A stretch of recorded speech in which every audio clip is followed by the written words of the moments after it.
అందరికీ నమస్కారం.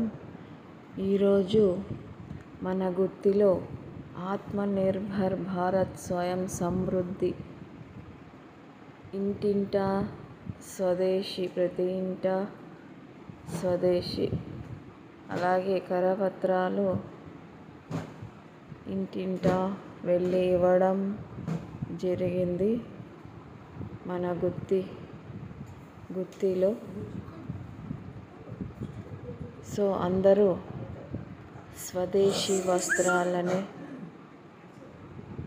వాడుదాం.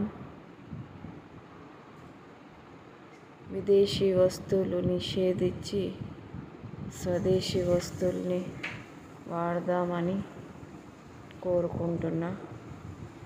నచ్చితే లైక్ చేయండి, షేర్ చేయండి. Okay, thank you friends.